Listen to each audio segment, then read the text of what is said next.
Chào các bạn, hôm nay Khanh sẽ gửi đến cho các bạn một cách hướng dẫn sử dụng về việc là mở cốp xe của chiếc Hyundai Santa Fe.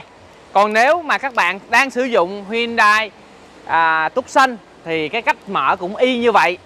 Thì Khanh muốn giới thiệu cho các bạn những cái cách này để cho các bạn thuận tiện ở phương diện nào thì mình sử dụng. Thì trước hết Khanh muốn giới thiệu đây là chiếc Santa Fe máy dầu. Thì máy xăng, máy dầu đều giống nhau các bạn nha. Cách sử dụng giống nhau hoàn toàn, cả phiên bản đặc biệt, phiên bản tiêu chuẩn và phiên bản cao cấp, cả ba phiên bản đều cách sử dụng giống nhau. Thì Khanh xin phép chia sẻ lại, đây là cái phiên bản máy dầu mà phiên bản cao cấp nhất. Thì cao cấp nó là 1 tỷ 245. Nếu mà hôm nay các bạn lăn bánh đủ phí và thuế, lăn bánh đủ phí và thuế theo thuế trước bạ giảm 50% của phí biển số 1 triệu và phí trước bạ 10% ở những địa phương cũ á, thì các bạn chỉ có tốn là 1 tỷ 30 triệu là các bạn lăn bánh đủ phí thuế rồi. Còn nếu mà các bạn mua vay qua ngân hàng thì các bạn chuẩn bị trước giùm Khanh là 337 triệu là tổng tiền để các bạn đem về. Phần còn lại thì các bạn sẽ được vay và được hỗ trợ từ 3 năm cho tới 10 năm tùy theo nhu cầu của mỗi bạn. Còn đối với các bạn mua phiên bản đặc biệt thì các bạn chuẩn bị trước về tiền xe, giá niêm yết hôm nay đó là 1 tỷ 185 triệu. Còn để lăn bánh đủ phí và thuế thì các bạn chuẩn bị tổng giấy tờ là 1 tỷ 247. Còn các bạn mua vay qua ngân hàng thì các bạn chuẩn bị trước giùm Khanh là 321 triệu là tổng tiền để đem xe về. Phần còn lại các bạn sẽ được vay cũng trả góp giảm dần theo dư nợ còn lại từ 3 năm đến 7 năm tùy theo cái mức của các bạn trả trước. Còn đối với những anh chị mua các phiên bản tiêu chuẩn thì các bạn lưu ý giúp giùm Khanh, các phiên bản tiêu chuẩn là phiên bản 1 cầu. Thì phiên bản đặc biệt, phiên bản cao cấp đứng kế bên Khanh là phiên bản 2 cầu. Còn phiên bản tiêu chuẩn là 1 cầu nha. Máy và hộp số giống nhau, vẫn là cái động cơ 2.2 lít, vẫn là cái hộp số 8 cấp, công suất là 200 mã lực. Đối với cái phiên bản tiêu chuẩn thì 1 tỷ 55 triệu các bạn lăn bánh đủ phí và thuế nó sẽ là 1 tỷ 111 triệu. Còn các bạn mua vay qua ngân hàng các bạn chuẩn bị tối thiểu là 287 triệu là tổng tiền để các bạn đem xe về. Phần còn lại các bạn sẽ được vay và được hỗ trợ qua ngân hàng thời gian từ 3 đến 8 năm tùy theo nhu cầu của các bạn. Thì cho Khanh biết giúp dùm là địa phương mình ra phí biển số lăn bánh ở đâu và số tiền mình dự kiến trả trước so với con số tiêu chuẩn của Khanh. Nếu các bạn trả theo tiêu chuẩn, các bạn muốn vay bao nhiêu năm thì nhờ các bạn chia sẻ dùm Khanh để bên Khanh sẽ làm một bản chiếu tính. Tại vì cái thông tin về cái việc vay qua ngân hàng thì nó không phải chỉ việc là đơn giản là báo phí lăn bánh là báo phí tối thiểu. Các bạn muốn vay bao nhiêu năm thì nhờ các bạn chia sẻ lại, bên Khanh mới làm bản chiếu tính cho mình được. Các bạn lưu ý, hồ sơ thì tương đối đơn giản, chuẩn bị dùm Khanh chứng minh nhân dân, hộ khẩu, kết hôn hoặc xác nhận độc thân. Còn những anh chị đã vay rồi, còn muốn vay nữa vẫn vay được, không có vấn đề gì hết. Những anh chị có một nguồn thu tốt, không có khả năng chứng minh thu nhập, bên Khanh vẫn có thể hỗ trợ.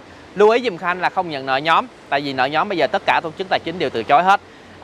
Kể cả nợ nhóm vài triệu của FE Credit thì nó cũng là nợ nhóm các bạn nha. Rồi bây giờ trở lại câu chuyện của Khanh với các bạn là hôm nay Khanh sẽ hướng dẫn cho các bạn về cách mở cốp điện của chiếc Santa Fe.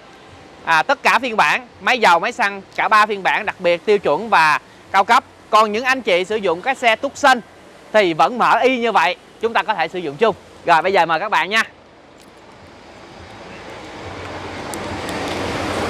Giới thiệu với các bạn thì để mở được cái cốp xe của chiếc Hyundai Santa Fe thì chúng ta sẽ đầu tiên nó có một cái chức năng đó là cốp thông minh. Có nghĩa là các bạn cầm chiếc chìa khóa trên người nè, các bạn đi lại gần, đây đi lại gần thì cốp xe sẽ tự động, nó sẽ chớp đèn 3 lần để báo hiệu cho các bạn và nó sẽ tự động mở lên. Như vậy thì trong trường hợp các bạn đang đi siêu thị mà các bạn đang hai tay cầm hai túi đồ, hoặc là chúng ta xách, hoặc là chúng ta bồng bé, thì các bạn chỉ việc bỏ lên đồ lên xe rất là tiện. Đây là một cái chức năng gọi là cốp thông minh. Nếu mà các bạn cảm thấy phiền phức thì chức năng này các bạn có thể tắt bất kỳ lúc nào. Thì lát nữa Khanh sẽ hướng dẫn cho các bạn ở phía trong cái cụm đồng hồ táp lô. Rồi bây giờ Khanh sẽ đóng lại. Cái cách mở kế tiếp đó là bấm trên chiếc chìa khóa remote. Đây là chiếc chìa khóa remote của chúng ta. Thì các bạn thấy là nút mở đóng của remote nè. Đây là Khanh đè giữ nè, cốp xe sẽ tự động mở lên. Các bạn thấy không ạ? Còn các bạn muốn tắt, muốn đóng lại trên cái remote thì chúng ta sẽ đè giữ một lần nữa thì cốp xe sẽ đóng lại. Đây là cách thứ hai. Cách thứ ba, ngay cái logo của Hyundai. Đây là ngay cái logo Hyundai. Thì các bạn nhìn phía dưới nó sẽ có một cái, ngay cái tay Khanh đây. Đây là có một cái nút. Cái nút này nút nhựa màu đen nha. Rồi thì các bạn chỉ việc bấm vào nút nhựa màu đen này thì cốp xe sẽ mở lên. Khi mà bấm vào nút nhựa màu đen thì cốp xe sẽ mở lên. Rồi bây giờ chúng ta sẽ đóng xuống. Các bạn lưu ý là khi mà mở cốp lên á, mở cốp nhựa lên, mở cốp lên rồi thì các bạn đóng xuống bằng cái nút ở phía trong, ở phía sau cái cốp nè, nó có cái nút. Cái nút này sẽ có hai chức năng, đó là đóng mở cốp khi các bạn đứng ở phía sau. Đây là Khanh bấm một cái là nó chạy lên nè. Bấm một cái là nó chạy lên nè. Rồi bấm một cái là nó chạy xuống nè. Nếu mà nó đang ở hành trình mà chưa có xuống hẳn mà các bạn bấm dừng thì các bạn bấm vào nút này một lần. Và nếu mà các bạn muốn cho nó chạy lên lại thì các bạn bấm lần nữa thì nó sẽ chạy lên lại. Ngoài ra cái nút này nó còn có chức năng đó là điều chỉnh độ cao. Điều chỉnh độ cao có nghĩa là các bạn có một cái chiều cao nó thấp hơn so với cái tầm cái độ mở cốp á, thì các bạn sẽ kéo cái cốp này xuống theo cái chiều cao của mình. Bấm vào đây, nó nghe tiếng bíp bíp. Các bạn nhớ nhé, đè giữ đến nghe tiếng bíp bíp. Rồi thì lần sau là cái cốp xe nó sẽ mở lên ngay vị trí này luôn. Bây giờ Khanh sẽ thử lại cho các bạn nha. Đóng lại nè. Bây giờ đóng xuống nè. Rồi bây giờ các bạn mở lên thì mở lên, do Khanh đang đứng ở đây thì Khanh có thể bấm thẳng ở trên cái nút. Đây, các bạn thấy không, nó sẽ giữ đúng cái độ cao của các bạn. Và cái chiếc cốp điện này khi mà đóng xuống mà gặp vật cản á, thì nó sẽ tự động nó sẽ dở lên cho các bạn. Các bạn sẽ không bị gọi là kẹt tay. Rồi một cách nữa để các bạn mở cốp thì các bạn lưu ý giúp dùm Khanh. Ở ngay chỗ ghế tài xế thì khi mà các bạn muốn mở cốp thì ở đây nó có thêm một cái nút nữa, nó kêu là giữ hold. Thì cái nút này các bạn đè giữ thì cốp điện của mình sẽ mở lên. Và để điều kiện hoạt động được cái nút này thì nó cũng có điều kiện các bạn nha. Các bạn lưu ý giúp dùm Khanh, điều kiện hoạt động á, là cần số phải ở chữ P. Rồi các bạn lưu ý giúp dùm Khanh, khi có một số trường hợp mà các bạn đậu xe lại á, mà bấm cái nút đó mà cái cốp điện nó không mở lên là do cần số của các bạn chưa đưa về P. Nhớ đưa về P giúp dùm Khanh. Và một cái nữa là các bạn phải mở cốp. Đây là mở cốp. Bấm nút này. Các bạn nhớ nha, mở tất cả các cửa. Tại vì cốp điện mà các bạn bấm khóa thì nó sẽ không lên đâu. Rồi thì hồi nãy Khanh đã hướng dẫn cho các bạn. Đầu tiên là cái chức năng mở cốp, dỡ cốp thông minh bằng cách là cầm chìa khóa đứng ngay đây. Cái thứ hai, các bạn có thể là mở cốp bằng cái nút trên remote. Cách thứ ba, các bạn có thể là bấm nút ở phía sau cốp. Và cách thứ tư là các bạn sẽ bấm nút ở ngay chỗ ghế tài xế. Và các bạn lưu ý giúp dùm Khanh, nhắc lại là ghế tài xế để hoạt động được thì cần số phải ở chữ P. Và các bạn phải mở hết lốc cửa ở ngay cái tay nắm nha. Thì cái cốp sau của các bạn mới dỡ lên được.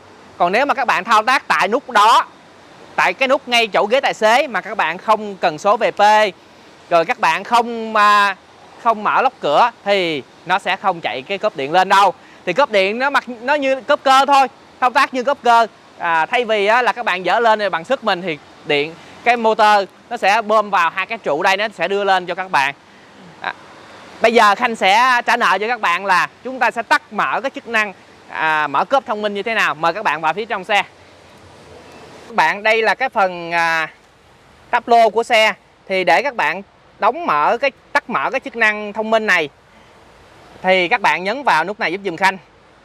Đây, trong cái cụm đồng hồ thì nó sẽ hiện lên cái bảng là User Setting. User Setting thì các bạn bấm vào cái mũi tên này, gạt xuống đến chữ đo. Rồi các bạn bấm OK. Bấm OK. Thì trong đo thì các bạn sẽ bấm xuống đến cái chữ là Smart Take Gauge. Các bạn thấy không ạ? Đây Khanh mở lại cho. Rồi các bạn bấm tích vào hoặc là bỏ tích. Thì khi mà các bạn tích vào thì cái chức năng này nó sẽ là kích hoạt. Còn nếu mà các bạn bấm bỏ giống như vậy nè thì cái chức năng tự động cái cốp điện của chúng ta sẽ là mất đi. Ngoài ra thì nếu mà các bạn muốn điều chỉnh về cái tốc độ của đóng cốp, tốc độ đóng cốp các bạn có thể điều chỉnh được. Thì các bạn sẽ bấm vào cũng chữ đo, là ở phía trên chữ Smart Tire Gauge thì nó có chữ Power Tire Gauge Speed. Thì các bạn bấm vào và chọn Normal hay chọn Fast. Bình thường các bạn có thể chọn lại là Normal hay Fast tùy theo mức độ của các bạn. Nếu mà Fast thì là đóng nhanh, mở nhanh. Còn nếu mà Normal thì các bạn đóng chậm mở chậm, các bạn nhớ dùm Khanh nha. Rồi, cảm ơn các bạn đã quan tâm theo dõi video. Thì trên đây Khanh đã hướng dẫn xong về 4 cách mở cốp. Mong rằng video này sẽ hữu ích cho những bạn đang sử dụng Santa Fe tất cả phiên bản, những bạn đang sử dụng Tucson tất cả phiên bản.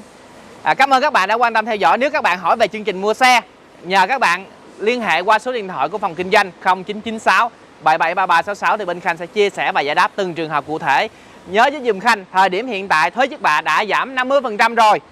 Các bạn đã được lợi tới 60 mấy triệu trên chiếc Santa Fe nếu mà các bạn mua phiên bản cao nhất. Ngoài ra các bạn đến với đại lý của Khanh thì còn được ưu đãi thêm những cái chương trình khuyến mãi và giảm giá nữa. Nó bao gồm những cái trang bị Khanh ví dụ như phủ gầm thêm cho các bạn, phủ ceramic, camera hành trình, cảnh báo điểm mù nếu các bạn chọn những cái phiên bản thấp hơn nó không có sẵn, vân vân. Tùy cái đó tùy theo nhu cầu của mỗi bạn mà có thích một cái món khác nhau. Còn những anh chị nào không thích về trang bị có thể chuyển qua tiền mặt cũng được. Mọi chi tiết thì bên Khanh sẽ giải đáp qua số điện thoại 0996 773366. Cảm ơn các bạn luôn theo dõi những video. Nhờ các bạn nhấn nút đăng ký, nhấn dấu chuông để nhận những video mới nhất. Xin chào và xin hẹn gặp lại.